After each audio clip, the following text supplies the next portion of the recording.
coming to you live from the largest British prison in the known universe. It's time for Destiny Down Under.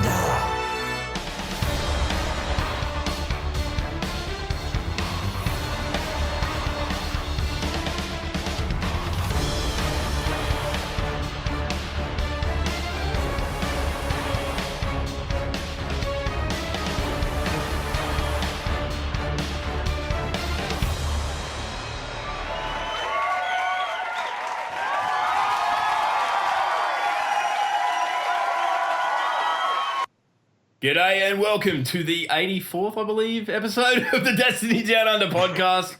I am Log Power Slave, and as always, I am joined by none other than Merlin Games, Real Term Slurth, and this week a man that needs no introduction. I'm terrible on words already. This is a bad start, but I mean, Rick, you don't need an introduction really because you do our introduction every week. So I think that we can just skip it. What do you reckon? Man at Arms is here to join us this week. I'm all right with it.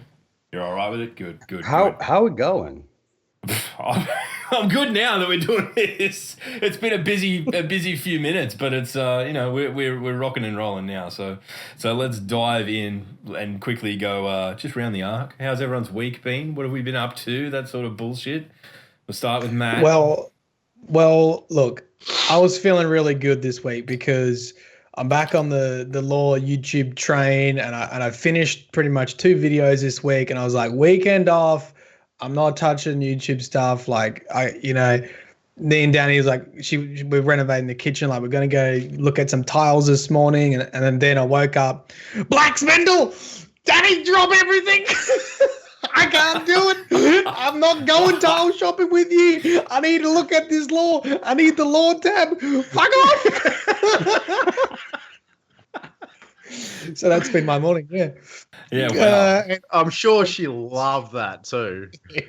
It was back. You know how I was saying last week or the week before, I can't wait for Destiny to be back to the relationship ruining point of come around a bit quicker than you thought, didn't it?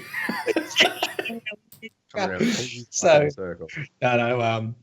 really exciting stuff in Destiny. I'm sure we'll get to it a little bit later on, and I'm keen to sort of throw some thoughts out about the Lord tab when we get to it. Yeah, we'll park it for now, but we'll dive into it pretty soon, I think, because it's I woke up, I read I think it was Rick tweeted it. Did you tweet it? What are you doing dabbling in law? I dabble in everything, baby. I'm everywhere. Right. Okay. I have a slow job. I have a slow job. Okay, all right, Slothy, how you been? This week's been pretty good. I've put in about 22 hours into The Witcher 3. I only got to Act 2. This week has been one of those weeks where I have sorry, Skype decided to do something weird there. I have done very little Destiny-based content. Not that I do content anyway, but no, it's just been one of those weeks, And now I've got an ear infection. Hooray!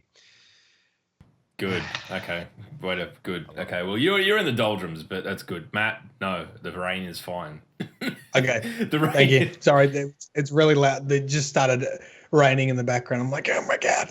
Matt was going to go out and just harness the elements and tell the rain to fuck off. Like you were going to do something about it anyway. Storm cooler. Whatever the opposite of a storm cooler is to reduce the rain in the background. Anyway, do we want to talk about some fucking Destiny, or we just... Yeah, let's do that. That'd be nice. Roll it. Yeah. All right, let's go, music.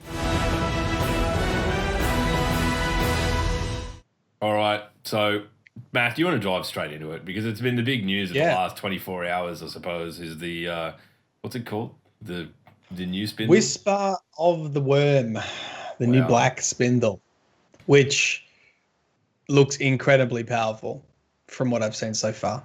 So that's cool. For those who haven't seen Quest on IO, not Quest actually, you wait for a public event, the Blighted public event. With the Blighted public event spawns a enemy Urzok, which actually is a previous Grimoire card, Urzok the Hated, but now he's taken. and he runs into a cave. You kill him, and it opens a portal into a. I was going to say Ascendant Realm, but I don't think it is an Ascendant Realm. It's just like a cave on Io. And the music is dope, and the voices are dope, and it's a really cool experience being in there. Anyway, once you do that, and there's a time limit like the previous Black Spindle quest, and if you do everything in that time limit, jumping puzzles and bosses defeated, you'll get the Black Spindle. There is also 2 ornaments released in a timely fashion at Eververse for the Black Spindle. Some of it adds to the lore too, which is interesting. So I've just started to look at the lore tab and what it is implying, and there are a couple of things. I haven't really put the script together yet, but there's some interesting things in here. The first one is, like the first line is Zol, the will of thousands perished but was not destroyed. So a little bit of confirmation that Zol is not dead following the events of the Warmind, which I think most people probably suspected. Yeah. I think most people thought, like, yeah, he's not really dead, for people that knew a little bit about the Hive sort of lore. Right. However, I put in 3 clips of the Darcy into his face. He fell over. He died. He fell over. Bullshit.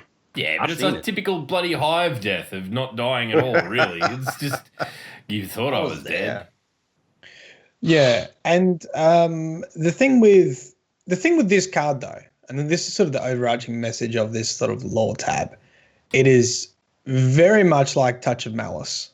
And so for people who read the Books of Sorrow, the very last verse of the Books of Sorrow is basically Oryx saying that he will live on through Touch of Malice, essentially. And then we go and make Touch of Malice using the Heart of Oryx and the Shroud of Eorc and all this kind of stuff. So the sword logic persists through the weapon. And this weapon is pretty much saying the same thing. So I think you could have a discussion saying Zol is dead, but like this was his version of Touch of Malice. And the sort of support for that is the ornament that you get is like a Touch of Malice ornament. It has the Shroud of Eorc on it. It has the cloak on it, the same cloak that's on Touch of Malice, and it also has Eris Morn's symbol on it. It's called the Bound Hammer, isn't it? It's called the Bound Hammer. Yeah. So that sort of confirms a link between sort of Touch of Malice and Whisper of the Worm, and that this sort of card is talking about Whisper of the Worm being, I guess, the Touch of Malice for Zol. So if you think about it that way, maybe he is dead, right? And this weapon lives on. But there are a couple of things that sort of dispute that. Like, Zol actually talks to you again in the mission. And the way the card's written sort of implies that he's still around, like talking to you from like an Ascendant Realm. So I'm not too sure. I'll have to go back and have a little bit more of a look. But that's sort of my basic interpretation of the lore tab at the moment, is definitely ties to Touch of Malice and sort of continuing this sword logic through this sort of Hive weapon. I think it's Did any of you see the mission? No, Did you actually go at all? All right, I know all this because I have a slow job. I got home, I gave it a go with a couple of friends of mine. It is disgusting. It's not impossible. It's not like jumping in a Prestige raid or anything like that. It's very doable, but fuck me, it is a brawl. It's awesome. And the actual space where the mission takes place is enormous. It is just enormous. It's much bigger than Mercury. What, really? Just a place with the map. What? It's bigger than Mercury. The jumping puzzles are infuriating for a warlock. I can tell you that right now. That's where you go with the Titan, with the line ramparts, and then you're fine. Mate, I don't see how a hunter could pull it off. In all honesty, what? I really don't see how a hunter could pull it off, because there's a lot of very long jumps. Like I was watching Houndish play, and one of his fire team was a warlock, and I immediately thought of Winky. I'm like, Winky would own this because his warlock was a bit of shit. But just the way that these jumps laid up there so far out, I don't play a hunter well or at all, but I imagine they would have the toughest time. They might have to. Well, just I mean, have I the was triple with jump. Sassy this morning, and I mean, he didn't seem to have any trouble, but he'd obviously done it before. And the jumping puzzle takes quite a time. So the quicker you can get through that, the more time you have for DPS basically in the final rounds to kill the bosses there. So yeah, it's something that I think I might be releasing the lore video with some borrowed footage so I can come back and do it. No, we're getting on tonight. You, me, and Log. Well, maybe Mate, not Log, but you and Sassy and I will be getting it done. Mate, I'll have the video out by tonight. Yeah. There ain't no tonight for Matt. Not when it comes to lore videos. It's now. Do not say get in my way between the lore videos off. Yeah, he's had to. He I'm was so going to go out. He's cancelling his social life for this evening to make a lore video for everyone. So good, happy times. But I mean, it is good to see these things popping up, right? Like it's been sort of picked up for a while that people were guessing that the spindle was going to return in some capacity, and while sorry, it's been in the database for a little bit. Yeah, but I mean, it's but so it's a was different thing. So was the bloody Wardcliffe coil. Dubious It's been volley. in the database. Yeah, and exactly. Dubious volley had been in the database for a dog's age. We only just saw it at the release of bloody Destiny 2. Yeah. Well, not even that. Like, it was closer to Curse of Osiris before anyone had one. Yeah. Wasn't it? Yeah. What was I going to say? I don't know. What were you going to say? I don't know. Doesn't matter. All right. So next bit of news that we have, ladies and gentlemen, is I remember. Nolan North. Wait, he remembers. Well, all right, Matt. Go. Last one, lore. Are we going to cover the armor lore tabs for the new Solstice event? We can do that if you want to do it. We can do Well, that. look, this is the only thing, right? They released I think it's 6 lore tabs per class, or it might be 9. It might be 1. Anyway, I've got on my Twitter. There's a You Reddit work for post. fucking Bungie and you don't know this shit. Fuck up. We're doing the news. No, listen, right? And basically, with all the new armor pieces, it tells the story of sort of what happened between Gaul invading and our campaign mission. So it has a bunch of different characters that went different things, all different perspectives of losing the light. And the hunter follows Cade, and then the warlock follows Akora, and the Titan gear follows Zavala. So it gives a little bit more insight into the decisions of sort of going to the different planets and what they were thinking at that time. So really cool and pretty well received by the community so far. I think it's good that they're going and kind of retroactively filling in the gaps. It's like, the deleted scenes in Shaun of the Dead that just deliberately fill in plot holes, right? Like, it's kind of nice to have that and go, it's a bit okay, like Zavala didn't just run away because he's a sook.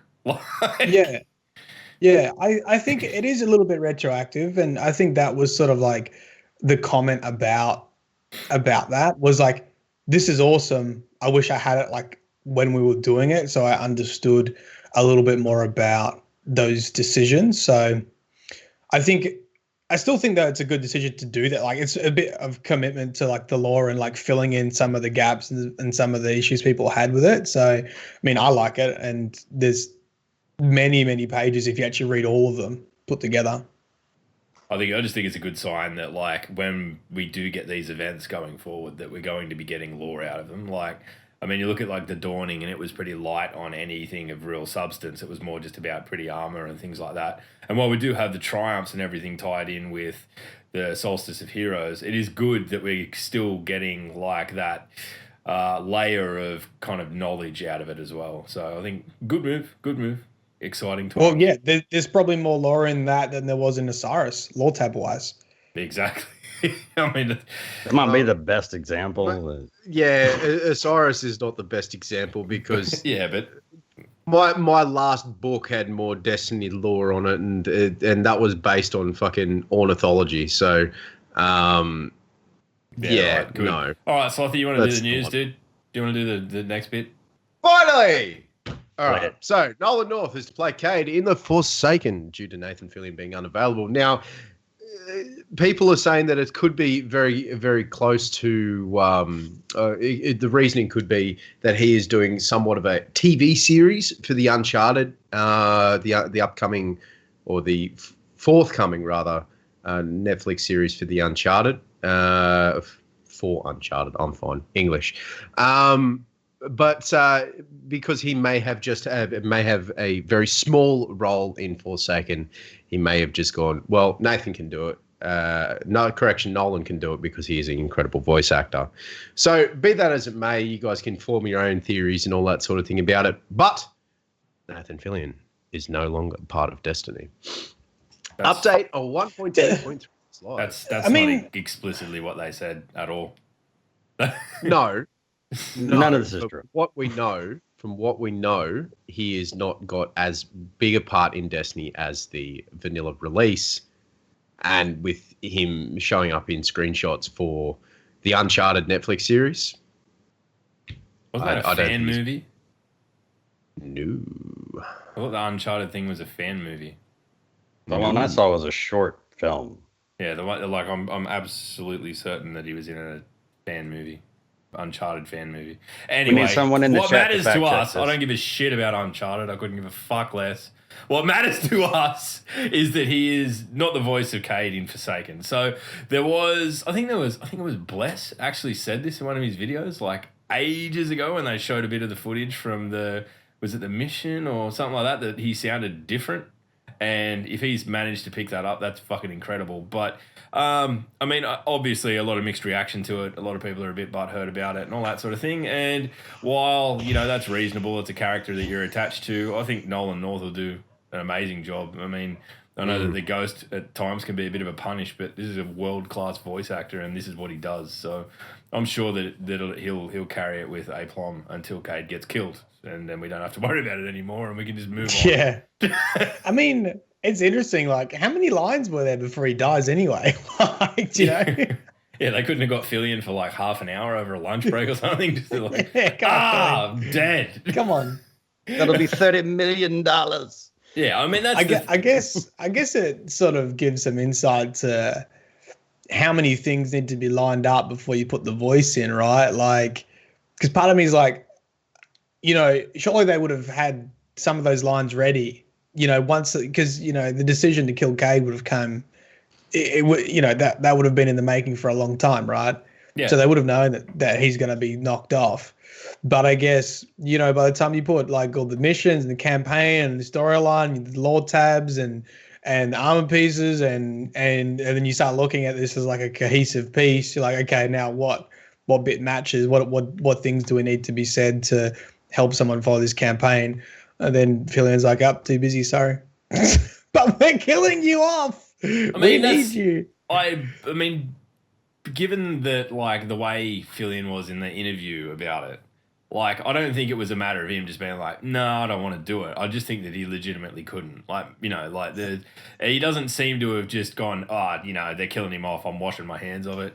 He That's goes on to say that he hopes he hopes that Cade's back at some point and that he would want to do it if he was and things like that. So it's not like it's just he's rinsed it because he's moved on to bigger and better things. But at the end of the day, the dude's a fucking top-notch actor and he's in talks with, I'm pretty sure he's trying to think of who he was in talks with Marvel to play in fucking one of the Marvel movies. And I don't think you get bigger than that. So he's up there. No. Yeah. You don't I don't have very the same much bigger than emotional attachment to Cade dying now that Nathan's not doing the voice. You don't. Not that I despise Nolan, I could care less, but it's like to me it's not even the same character because all right, so the guy who voiced Optimus Prime in the 80s has Peter voiced Cullen? it all the way through. Yeah. So you even know the guy's name. Yeah. So if they come out with a Transformer movie like a week from now and Optimus Prime dies, but oh no, it's Nolan North voicing Optimus Prime. Optimus really didn't die to me.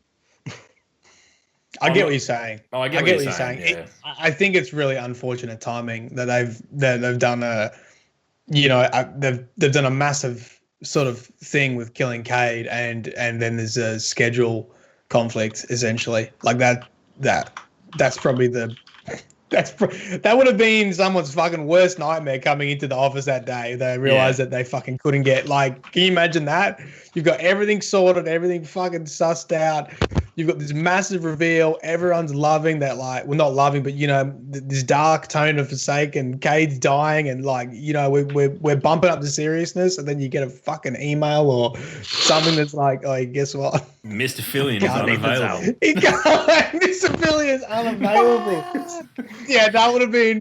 Fuck! What do you fucking mean? Either that, or look at it this way: like they've known for even longer than that, and before any of this shit with Cade being killed off, before we saw any of it, they knew that it was Nolan North. I imagine that the lead time on these things is probably long enough, right? That they've been sitting there going, eventually this story's going to break, and I'm really going to have a fucking bad day.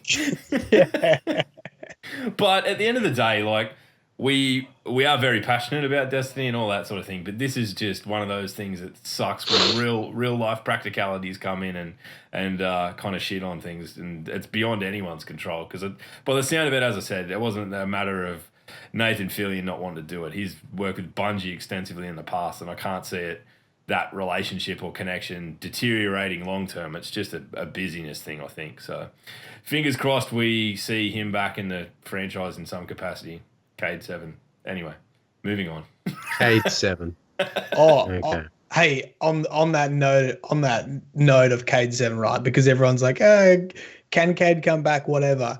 I was replaying the campaign, and there's like some voice lines where when he goes into the Vex or something, and he gets like divided in two. I'm like, don't you do it?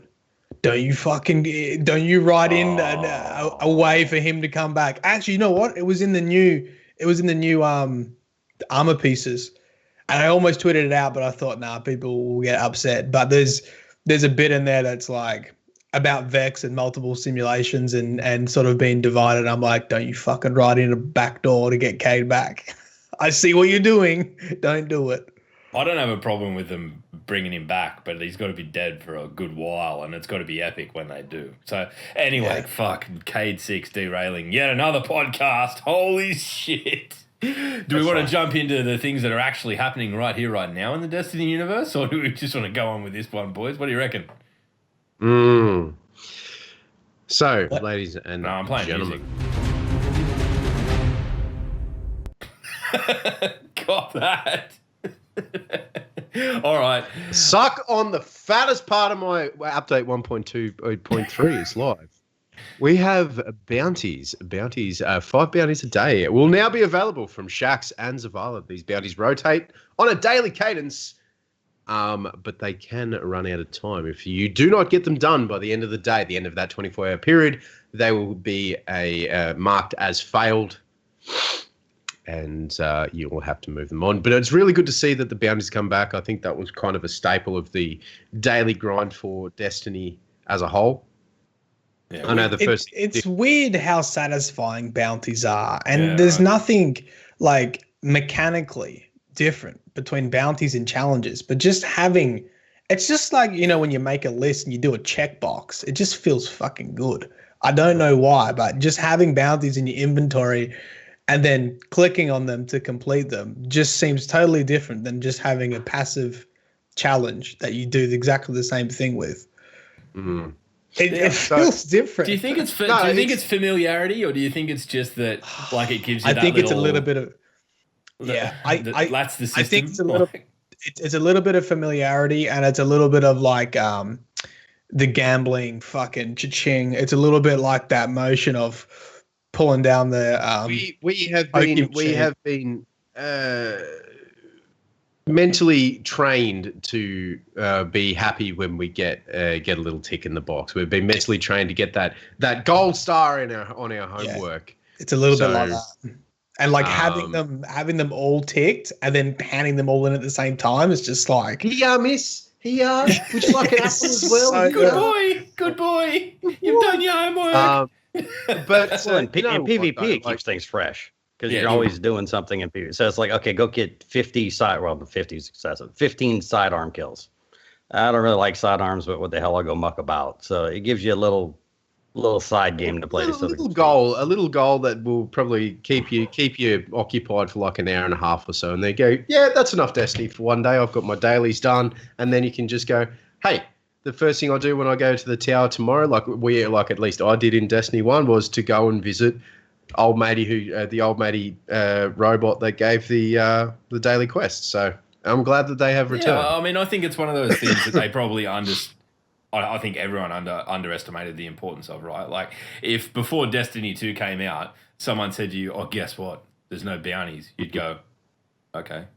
Like, you wouldn't have been like, "Oh, what?" You know, it wasn't a big issue. But in the fullness of time, I think it's gone on to be like that. And you're right in saying that, Sloth, in that it was part of the ritual of logging on. You know, you log on, go to the tower, pick up your bounties, and then work out, you know, through that process, what you're going to be, where you're going to be doing. You know, you're jumping in a party chat or whatever, talking to people at the same time. I'm just going to the tower, and then what are you doing? Okay, we'll do this. I'll pick these up.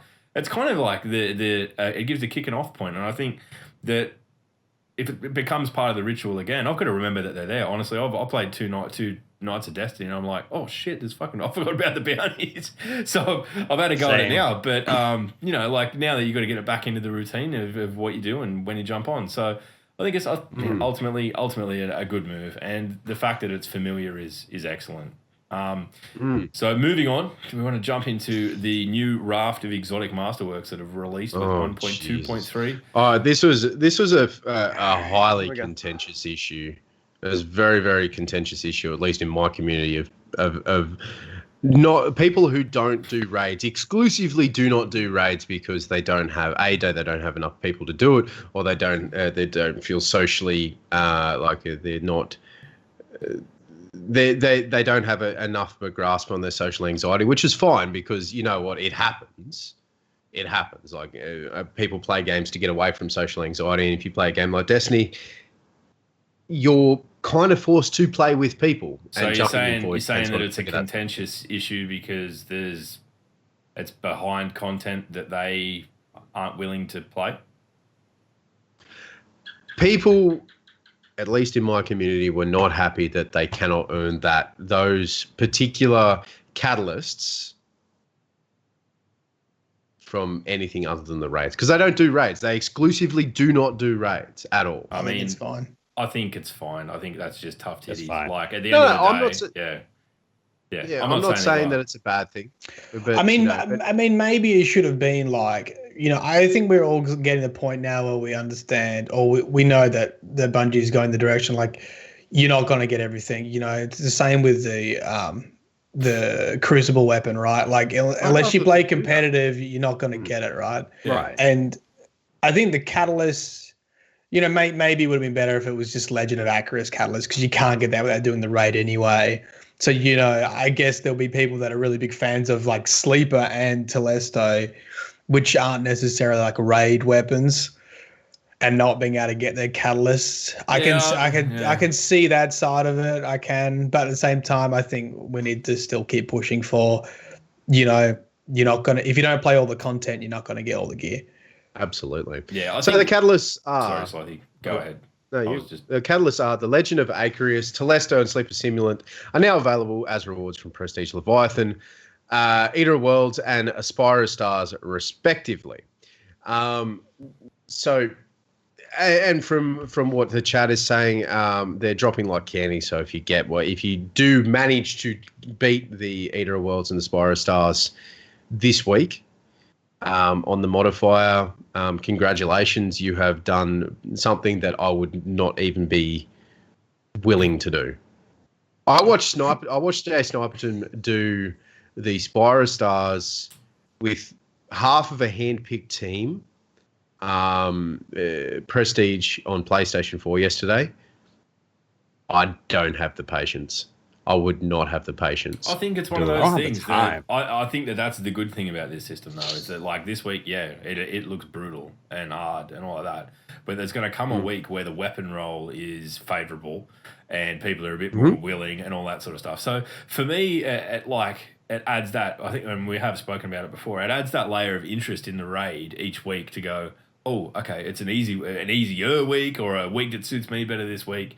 I'm going to jump in and give the raid a crack, rather than, there's going to be weeks where you jump on and you're like, well, fuck that. That looks way too hard. And then you don't have to worry about it for a week, right? It's just a thing you can go and concentrate on doing something else. Because at this point, and I know that I'm not representative of everyone who plays Destiny, but I'll play probably 2 or 3 nights a week if I can swing it. and I'm struggling to get everything done now. Like I'm really like, you know, like when you've got events like Iron Banner and the faction rallies rolling through and all that sort of stuff, and I'm chasing shit left, right, and center.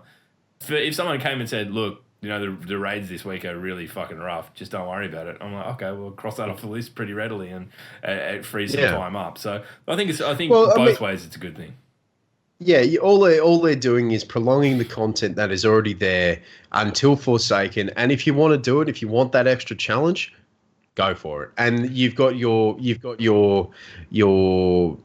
rewards in the catalyst for the Telesto and all that sort of thing. So, you know, I mean, I sort of like from what I saw of the prestige raids, like I really enjoyed watching them because I was seeing strategies that like you didn't necessarily have to do before, but now you have to do. You know, a lot of hunters running, you know, Orpheus rig and making orbs, but now like really forced to just poop out as many orbs as they can because the only way they're doing DPS is with supers. Like I thought, oh, that's actually really cool, and like something that I probably wouldn't do normally in that raid because I would just have Darcy on in a rift and that would be pumping out heaps of damage. But now like to like force someone in your team to like take that role and be like, all right, I'm going to do the makes of the orbs so we can actually do DPS. I was like, that's sort of exciting to me. I think that's cool. When you've only got...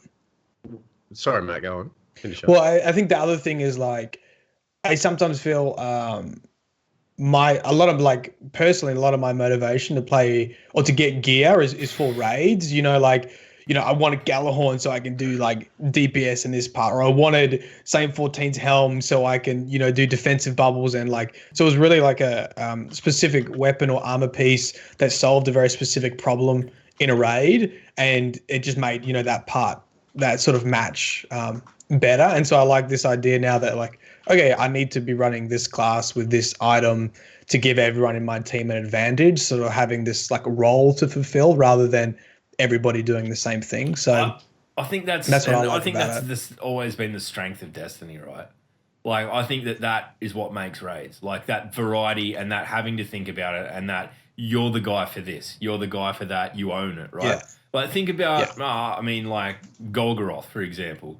In that encounter, like you had Titans making bubbles in specific spots. You had people who'd have Zalo on so that they could kill those cursed thrall with the chain lightning, and like it gets to the point where like it really gets ironed out. And this, you know, I can foresee, you know, probably around, I mean, between now and when Forsaken launches, that there will be people who will be refining methods that we don't do normally in the vanilla run of the raid that will become viable because they're like, oh, I never thought about doing it this way. We've discovered a new way of doing this encounter because we've had to. And I think that's excellent. So, yeah. Yeah, exactly. Yeah, I like it. All right. And then we've got exotic catalysts from Heroic Strikes now have a slightly higher drop rates. The Skyburner's Oath exotics catalyst from the Leviathan raid now has slightly higher drop chances. And the catalyst for the Sturm can now be found by defeating enemies on Nessus. I have not used the Sturm and Drang for a very long time. Since I was on Xbox. It's one of those things that I've been meaning to give a look again since the sandbox update and just haven't got to. But once you get the catalyst, it's supposed to be very good. Yeah. What is it? Do you know what the catalyst does, man? It increases the range and the stability, and it's supposed to be night and day when you have that going with the guy. Really? It increases the range and stability. It just makes everything better. it literally turns it into Han Solo's DL-44 from Star Wars. Wow. Well, this is the thing. Because I went to PC after console, I haven't done all my exotic quests. Yeah, I've got them all. I've got them all sitting there, and I need to do them. And I've been like meaning to, but I just haven't been bothered. So now I've got to make sure I get those exotic quests done. And a few miscellaneous quality of life changes that came with update 1.2.3. Adjusted escalation protocol weapon reward chances to be more deterministic, i.e. if you do EP, you don't get it the first time. You don't get the shotgun. You don't get the shotgun the first time. Do it again, slightly higher chance. Don't get it the second time. Do it again, higher chance. I know a guy in this podcast that'll be very happy with this piece of news. Dude, we need to do EP. I need that shotgun now.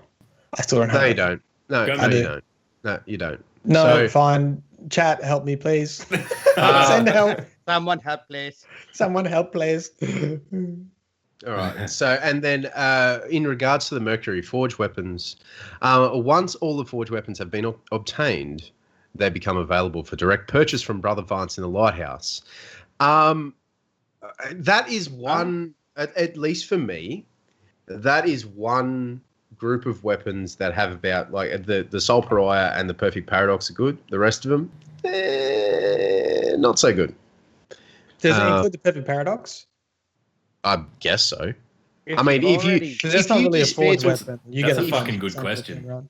That's a if very you good dismantle question. the Perfect Paradox, you are absolutely and utterly batshit crazy, and you deserve to be smacked on the nose with a newspaper. You are cooked and you it's deserve to suffer. Yeah, it's true. It's true. Oh, Sorry righty. for saying something there, bud. Nah, I did go with it. You covered it with the whole Perfect Paradox comment. I was just like, no. You're fine. Let's go. All right. You basically took the words Momentum out of my mouth. Momentum has been removed from Heroic Adventures. Sure. And the Pursuits inventory bucket has been moved to the top of the inventory categories. I don't know why they went as far to move that. Like, did people get confused on where the pursuits were, or? I think it's for the bounties, maybe, so it's quicker to get to. I don't know. Maybe. Man, it's a quality of life change. It could have improved the quality of your life by 0.00001%. Maybe you don't have to look as far down the page to see it. It's fine. It's an improvement. Yes. And the standout exotic art, like, and you guys deal with this. I need to go stand up and make a coffee. Do it. Oh, I'm going to throw it over to you, Log. Right. Okay. So Because my morning, I was meant to prepare have to this look at my podcast, but wrench my here, I morning ended up being Black Spindle Grind. So, yeah, there you go. there you go. Just derailed Mylan's life. It's good. He's upsetting his better half again. That's great. So I don't know. I just thought we'd close out talk of the new update with just our impressions on what the standout exotic armor pieces are. For mine, it's the Doomfang pauldrons. Holy shit! You seen that video of like just the never-ending super? I lived it. I didn't have to saw watch that. it. I lived it. I saw It that. is I saw it on ridiculous. Reddit, and I was like, me want Titan. Yeah. Me want Titan. I think that it's like when you see these things, and I like that people are excited about these pieces of armor again. Admittedly, I jumped in and went straight back to Doonies, which was always my exotic anyway, and I only changed to Lion Rampant after they got buffed. And they're very. If you manage to find yourself in the circumstance that they trigger, and there's numerous people around, you can shoulder charge, one hit kill someone, and it works. But it's really situational, where I think something like Doomfangs and like especially in PvE when you can just mop up ads for forever. It's got much more utility. So for mine, if I had to pick one, it'd be that. The feedback fences, they feed back now too. They're much stronger. They hit back like nobody's business. So I guess maybe for PvP, if you're the kind of player who likes to get in and close and close ground and sort of punch people, I guess, then they're definitely going to be good for you too. So I'm not too sure about the other classes because I haven't played them. Matt, have you had any time to sink in? I haven't played them, but I've heard that the Warlock, was it Crown of Tempest or something like that, Yep. basically increases your duration with the Storm, or slows down its sort of burn with the Stormcaller. So Stormcaller was feeling pretty weak in PvE. And apparently this makes it feel quite good in PvE. So I'll be giving that a shot. So I'm interested to, like, especially with how, like, the challenges now, you can see like prestige raid challenges, some of these exotic pieces become much more important. Like I was thinking yesterday, okay, so if I only have to do DPS with my super, what am I going to use? And if I've got that mod on as a Warlock, where it rotates through your weapons, which means, that's going to be tough, right? But then I was like, I probably could put Sunbreakers on and get, like, you do a melee kill with Sunbreakers, you get like 6 grenades, solar grenades that you can just throw. It's like, that actually might be a really good combo to use.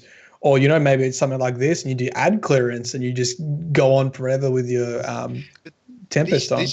This is the thing with the new exotics, is that they are making them so very, and I use this term very lightly, air quotes, broken.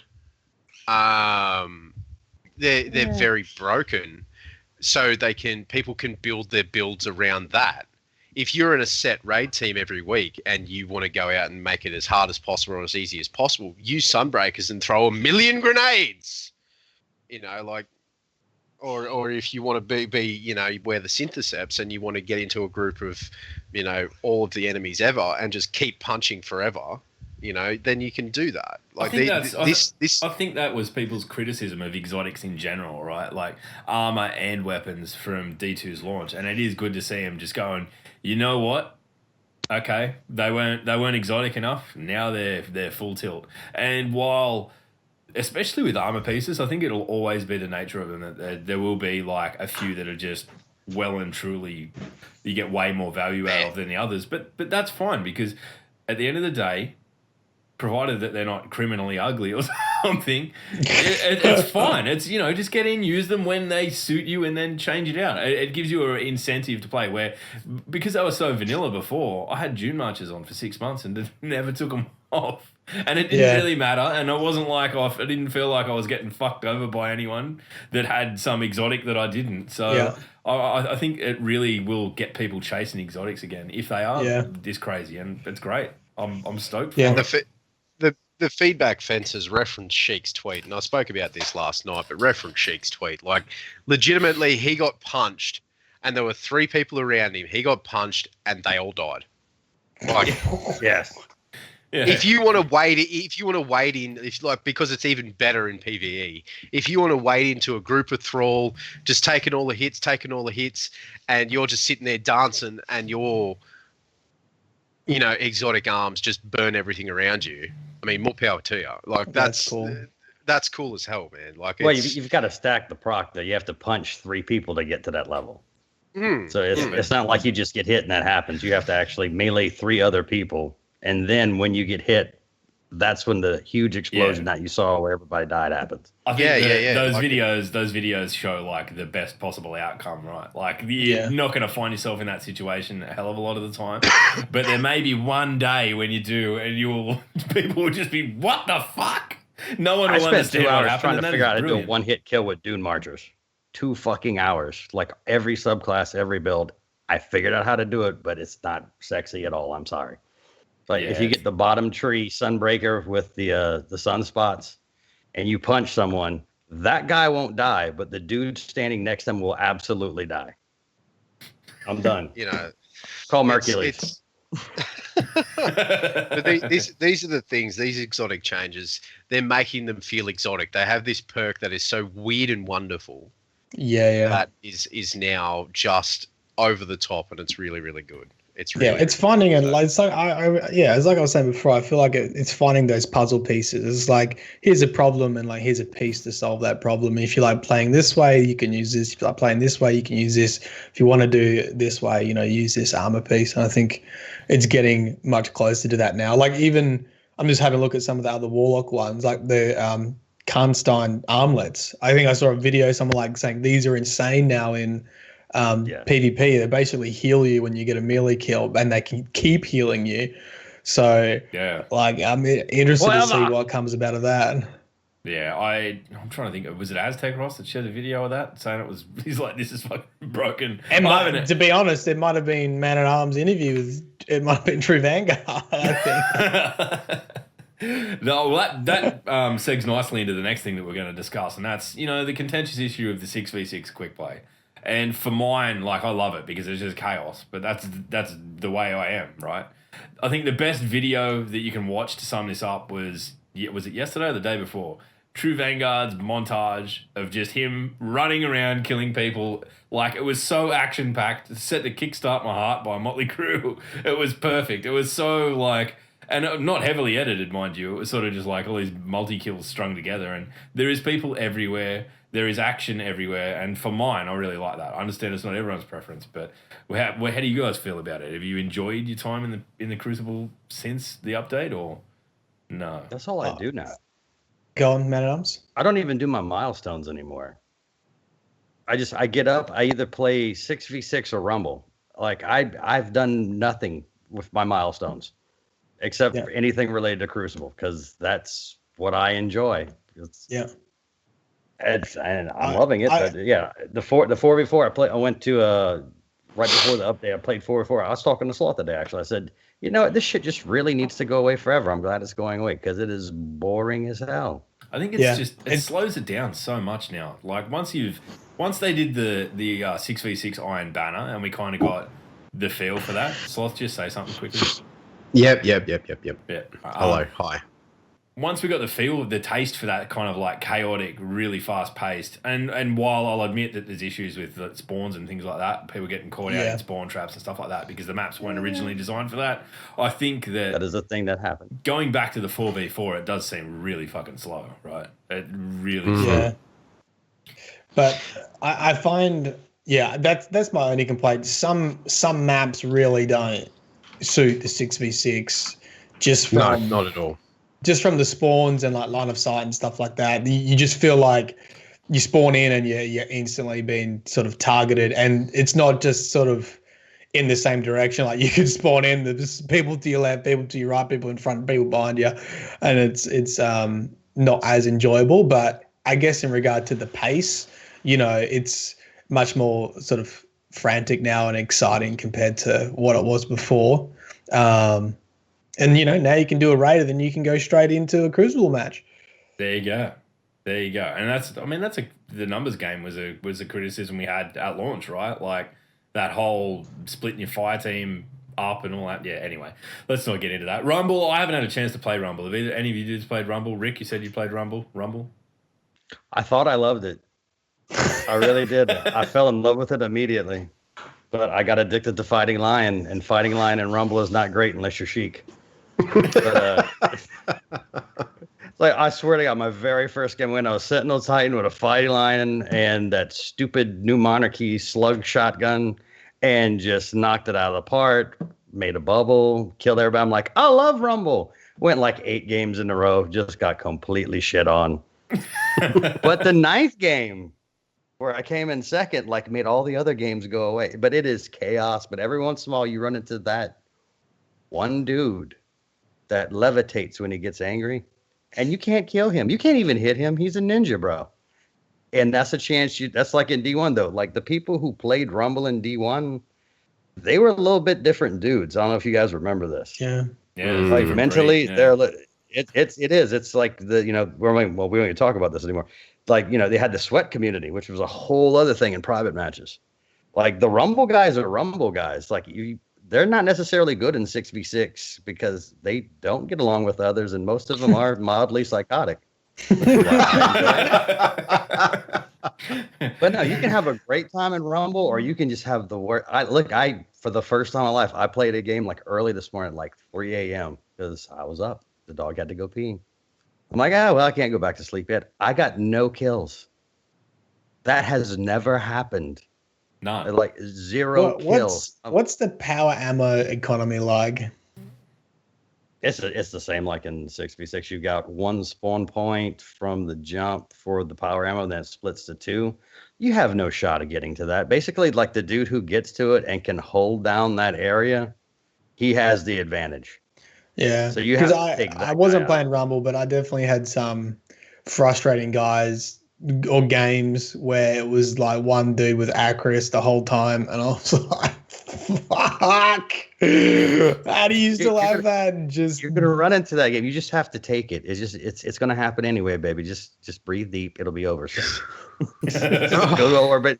Join another lobby. It's fine. Just relax. It'll hurt less. Anyway, moving on to the Prestige Raid loadouts. Now, we did touch on this as a concept earlier, and we kind of all agreed that it's a good idea, but we'll speak specifically about this one's. And I think maybe week to week, we might get into just trying to sum up the loadout in one word.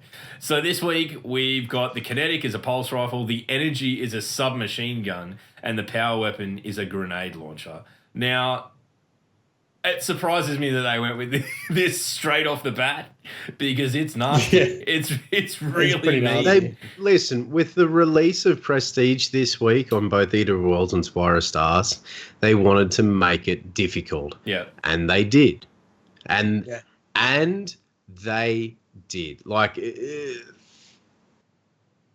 again, people who have completed this, you have much more patience than I have. Because I'm very stuck in my ways with my loadout.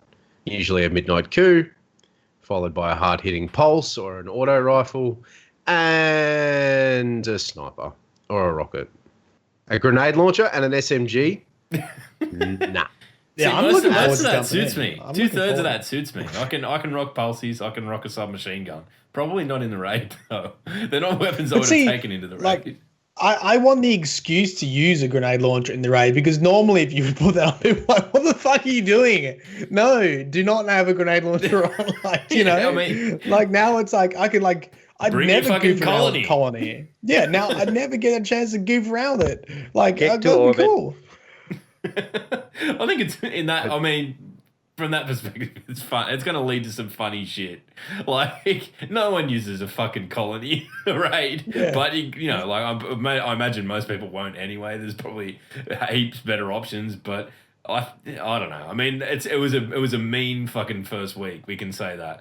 So I think that kind of elevates, if anything, the status of the two teams that managed to get through and complete it get the Yeah. worlds first. So we'll just run through them quickly. The Prestige Eater of Worlds team was Eon, Tech Kid Mark, good on ya. Gooey Gravy, Fami, Chevy, and Gigs. Now, I mean, no surprises there. The Prestige Spire of Stars was Insaray, Soda Solus, Novik, Ether Panda, Baller, and Alex. So, you know, to those two teams, congratulations on. You know, that's there's a lot to adapt to in that, right? Not only is it a harder just encounter, having the gear. yeah, dude. So good job. We are going to go to a quick break right now. We're going to go to a message from our sponsor, but when we come back, we're going to talk all about the road ahead and where we're going with Destiny and the Solstice of Heroes. So just hold on your butts. Hi. Are you tired of being bent over and molested by shysters whose hearts are darker than the Black Garden itself? I'm here to tell you that you have a choice. So come on down to Tyra Khan's Ingram Emporium and Chicken Shack. Tyra prides herself on operating with honesty, integrity, and the most delicious fried chicken this side of the galaxy. Your engrams will be carefully decrypted with loving care by our master cryptarch. And while you wait, take the kids down to our state-of-the-art playground facility.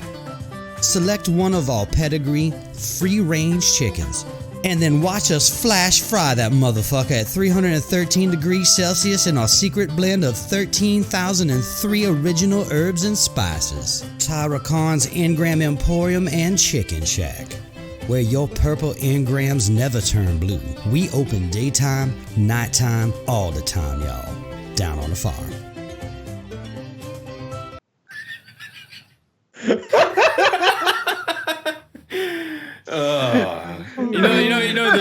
I said to Rick before he come on, I'm like, you know, you picked a good week to come on because it's not going to be weird that it's just your voice over a thing, right? Because he's got the accent, it's like it was a different person. So if you haven't tweaked onto that was I don't know who that guy is. just Bayou Rick, man. What are you talking about? The boy's a genius. Oh, I love it. It's a good bit of fun. But, you know, head on down to Tyra Khan's Engram Emporium and Chicken Shack. It's, you know, sponsored this week. So, anyway, moving on. We're back to looking at the roadmap, the one with the thick frame. So, there's plenty on that. But I think really what we're most interested in here is what's coming with the Solstice of Heroes event in terms of the gear and when we're going to get it. So 31st of July is the kickoff date for Solstice of Heroes. And we've already spoken a little bit about the lore that we're going to see on the armor. But dudes, the armor itself, thoughts? Are you stoked with it? Are you not stoked with it? How are we feeling about it? We did discuss this last night off stream, but I'm personally for the Titan, not a huge fan, but I'm willing to be swayed on the matter. I like the fact that it's got rope around its waist. That could come in handy, I suppose, if you fall down cave or something. It Fall does look. down the cave. I had to look at it again. It looks.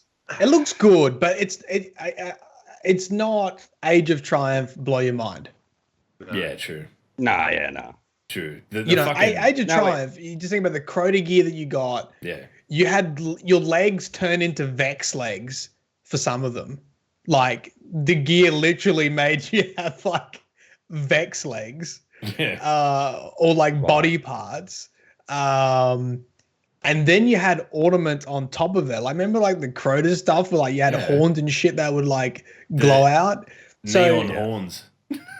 I think it looks good, but I don't think it's Age of Triumph level. Do you Now, think I read somewhere they may have chroma for this. Has anybody else read that? Yeah. They've So got. that could give this like yet another look after this. Oh, sorry. There are ornaments for it. There's if No, your no. Not subclass ornament, matches it. chroma. Yeah. Well, don't you think it'll be in an ornament slot though? Oh, fuck, I don't know. I mean, Matthew, I have no idea what's going on anymore. We're in Destiny 2, baby. This is uncharted territory. Look, there's chroma. They called it something different though. It's not called chroma. It's called something else, but it's basically chroma from D1. Wow, who'd have? And- Yet another item. Just call it chroma, then everyone knows what it is. Yeah. How many times but have they changed the Black Hammer now? Like, fuck. Like, it's Black Hammer, Black Spindle, and now it's Whisper of the Peanut Worm. Like, but just... Whisper of the... It doesn't matter what it's called, because we know that among us, we're just going to call it the cat's dick anyway, because it's got a fucking horrible, barbed cat's dick look to it. Not that I've ever actually seen a cat's dick, but I've been led to I'm a believe dog that they look person. like that. Yeah, same here. But, I mean, look, if there's chroma, then maybe I can be swung on it, but at the same time, like, I think, and it goes back to that kind of like the craziness of it all. If they just took that extra step and threw that little bit more crazy into things like they're doing with the exotic passes, it's just visuals. At the end of the day, it's just what it looks like. It doesn't matter for anything. But I think I'd really like to see him go full tilt. Like the hunter, it looks like it's suffered some kind of chest cavity wound and has been bandaged up, like it's got broken ribs.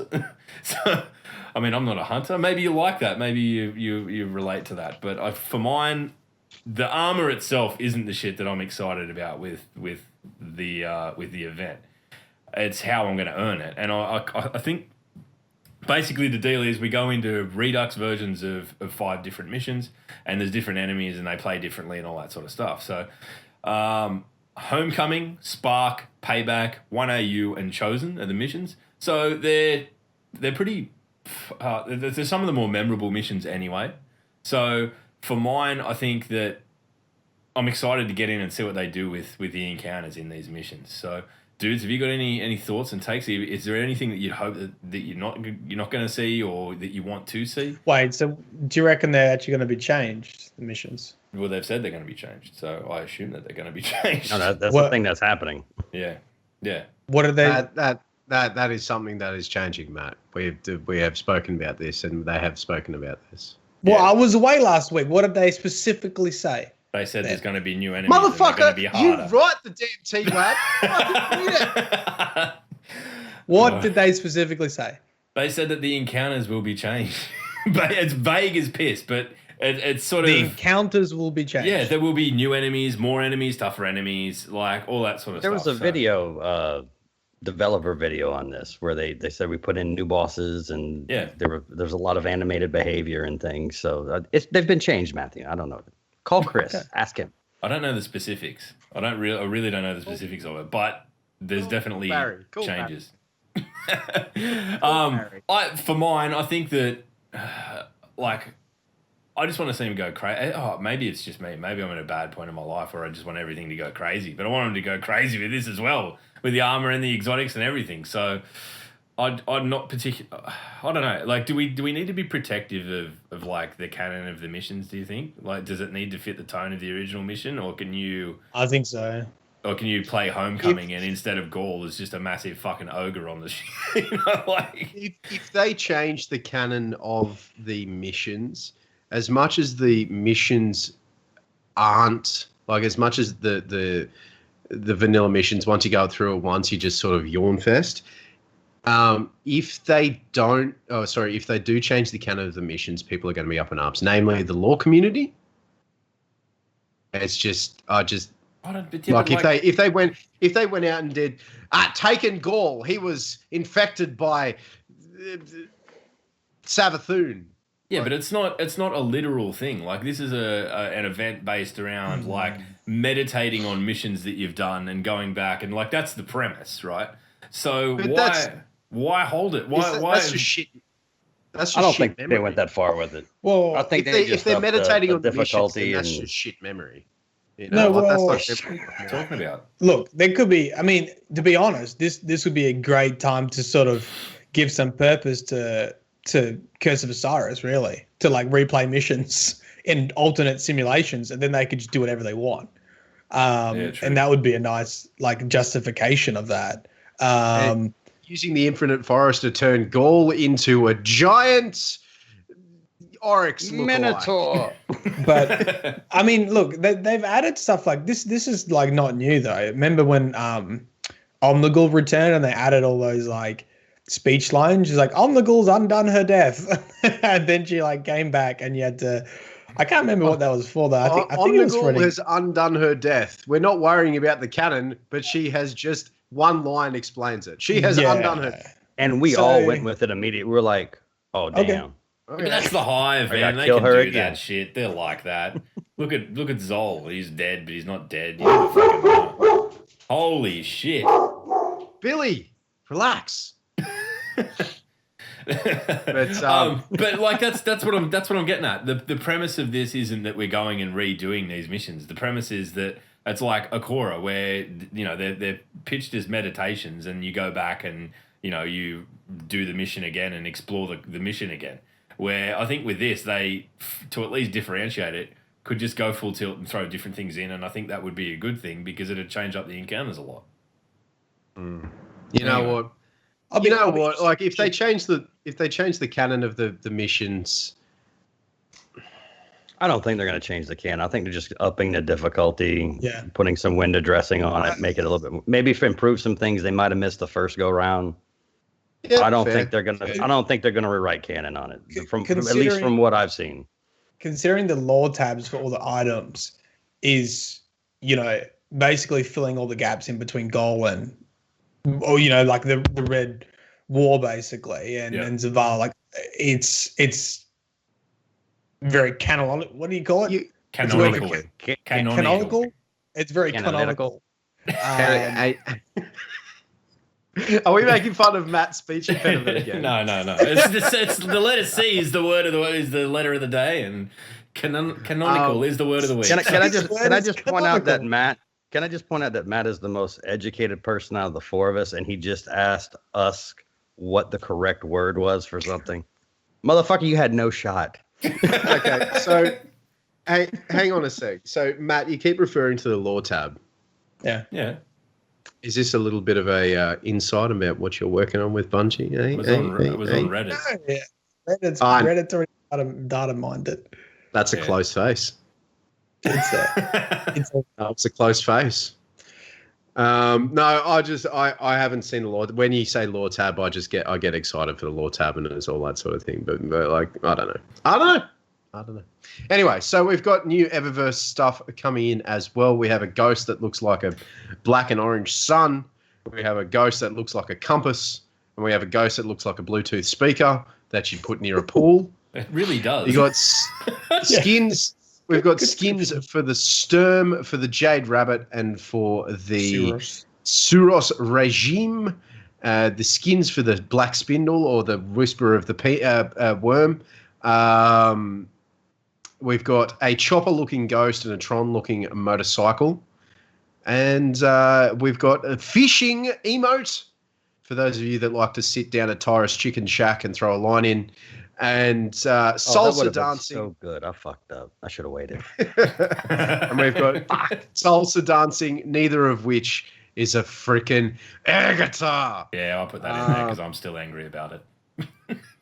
How much fucking noise am I going to make? God damn it, Matt. No, and we've got a few things. So if you want to spend the money on some quite cool-looking aesthetic items from the Eververse, then fill your boots. I think that, Go like, for it. I mean, I know that Eververse as a concept, at least in our community, is kind of a bit on the nose, right? Like, whenever you see new Eververse shit, people kind of roll their eyes at it, and there's a bit like, ugh, whatever. But at the same time, all of this shit's pretty cool. Like, and I know that that's kind of the premise behind the thing and kind of what makes it work. But at the same time, I'm excited about, like, maybe getting my hands on the Orange County Sparrows fucking thing. Like, it looks Look, rad. don't you think that already? I know people are going to be angry about it, and I know people are already going to be angry about Whisper of the Worm as well, with the way that the ornaments were released. You know, as soon as it came out, you could buy them from Everest, right? But at the same time, like, I think the attitude is already a little bit different because people feel like they're getting the content and they don't mind paying a bit more. Like, you know, that was a cool mission. It was hard to work for. It's a wicked weapon. And like now people like have an attachment to that. They're like, I don't mind spending a little bit of money to get that ornament, or I don't mind saving up to get it. And it's sort of like once you start getting that content, like you don't, and you're enjoying the game, you don't mind spending a little bit of money if you've got it to do the things that you like. Yeah, If it's not pay to win, and if it's not pay to win for the love of Cthulhu, do not make it pay to win. Do not return to that strategy. I don't think it'll never happen. And don't do the Iron Banner shield fucking exotic emote. Oh my god, that was the ugliest thing I've ever seen. But if they keep doing really cool, really well designed, aesthetic only modifications for weapons, sparrows, armor pieces, go for it. I won't spend money on it, but if you want to spend money on it, go for it. Yeah, but it's part of the game anyway, and you can pick up some of this shit through sheer course. But like for me, I think Eververse really needs to be kind of that place for the like. I mean, you look at that fucking chopper sparrow. Like, it has no place in Destiny, really. Like I would pay no, not at all. It just looks like crazy shit. But you know, if it comes from Eververse, it doesn't need to be thematically linked to anything. It's just a freaking crazy knick-knack that is in the game and people like. So for mine, like, if I'm with you, and we've spoken about this with the Iron Banner thing, like, things, event-based stuff really shouldn't be in there, and that is what it is. But if they can make it the home of, like, all of the, you know, Aside stuff, and then I think it can be, like, really solid and not be seen as, like, where it was. And you're right in saying that once people get the right amount of content, they seem to forget about it. You know, they become less angry about it, and they're willing to investigate it and sort of be a bit more receptive of it. So, yeah, I totally agree. Look, what we might do now, we might go, if you're in the chat and you've got anything that you want to throw to us, go for it. Rick is occupying the cube that the chat would normally go in, so there will be no chat on the screen this week. So you don't need to worry about your, doing your, making sure you. It's there. You don't have to hold it up though. That's fine. We can live without it. But I was helping the audience. Yeah, no, you're a good bloke. You're a good bloke. This is fun. I don't know, dude. I mean, we're at. It's an exciting time. Like we're now closer to Forsaken than we are to Warmind's release. We've seen this really considerable update to a few things come through this week, and I think the one thing that I was sort of most pleasantly surprised with, it snuck up on me, and as much as I was really happy with it, its inclusion and seeing it in the patch notes, was just the clan chat. Like, I was sitting there, we were playing the other night, and just watching dudes like, hey, is anyone doing this? Yeah, man, no worries. Like, just an open call out to members of your clan to be able to do that via the in-game text chat is so underrated. I know it's only on PC, and that sucks, but like, I just think that it was one of those things that it'll make a big difference to people. It'll make a bit more of a community, right? Like that's my take out of it. That's probably the best thing that's come out of this thing, aside from fucking Doomfangs, to be honest. That's the thing I'm most excited about, is just sort of being able to build a little bit of a community and all that sort of stuff. It's at the end of the day, I jumped onto Destiny's post update for the first time the other day.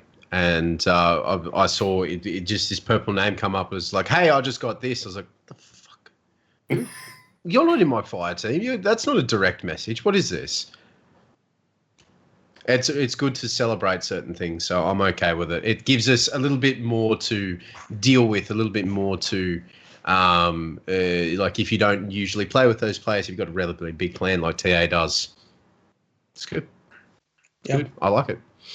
I've been enjoying just trying to get one of each class now and really putting time into doing that. So I'm ready for Forsaken. I'm just working on me and Log had a Hunter Twinsy session. How crazy was that last night that I jumped on and happened to be up to exactly the same mission as you were up to, Dude, albeit heaps lower level, but it was just a really nice coincidence. But I'll tell you what, I know a dude who absolutely categorically sucks as a hunter, and that's me. Matt goes all right. Matt can carry it. I cannot. I literally just pole dance off cliffs. I don't even know why I do it. I just can't seem to, like, I need to be on a flat, open surface, or I just find a way to kill myself with it. It's dumb. I'm a dumb person. What is a group of hunters called? A shit. Wow, that's really nice there, Sloth. Yep. A prancing of hunters.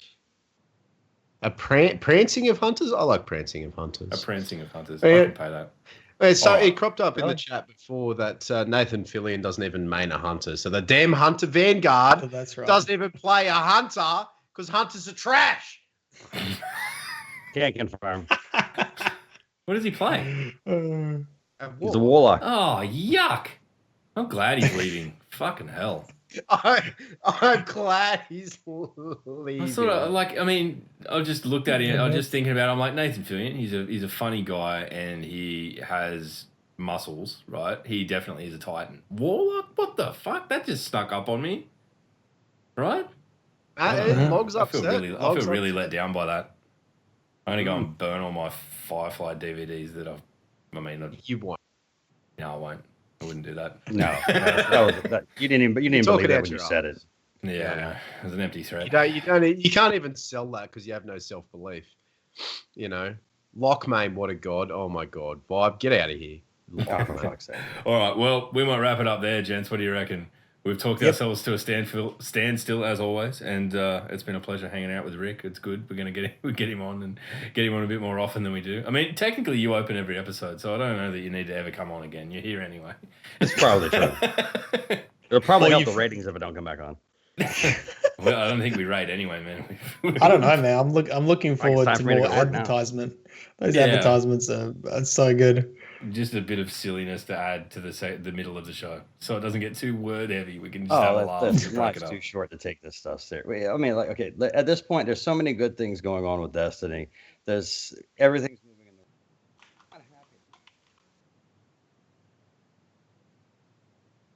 in the. What? I can't hear him. He just like muted or something. Your audio's gone. You just self-censored. You just self-censored that whole sentence. So that was good. You're like, there's so many good things going on with Destiny, and then you just muted. There's so many good things going on in the community. There's so many things good going on with Destiny. It's moving in the right direction. If you're not happy at this point, you're never going to be happy. Do us a favor, uninstall the game and move the fuck on. Leave us alone. Go play Minecraft. Fuck off. I can't help you with this point. All right. Okay. Well, good. Ladies and gentlemen, thank you very, very much for watching. Rick, thank you very much for joining. Guys, if you're not watching live and you are looking for an audio-only platform, try Spotify or Podbean. We are on both. Just search for the Destiny Down Under podcast. Or you could catch us on YouTube, youtube.com/Destiny Down Under. Or if you guys want to catch us up on Twitter, at us with anything that you have. At Mylan Games, at Log Power Slave, at Real Time Sloth, or at Man at Arms _ between man and then _ between at and arms to a 112. You can go and hit him up and tell him how good his videos are as well. If you have any questions, queries, doubtful points, please let us know on Twitter or in the comments below on YouTube. Thank you very much to our live audience. Ladies and gentlemen, thank you very much for watching. We have been the DDU podcast with special guest Man at Arms. I'm not going anywhere until Matt says the law has found you. Or something. You have to say something. You have to produce something. The mate. Produce brace some your- content. Brace yourself. The law is coming in floods. It will drown you in the deepness and the darkness and the pit of words. For those of you listening on audio only, he just made a kiss noise at the mic. God, Yeah. right. Oh, all right, we're going. Goodbye. Hang out for a raid. We're going to go see Spartan Sunny, but rock and roll. We'll see you next week. Bye.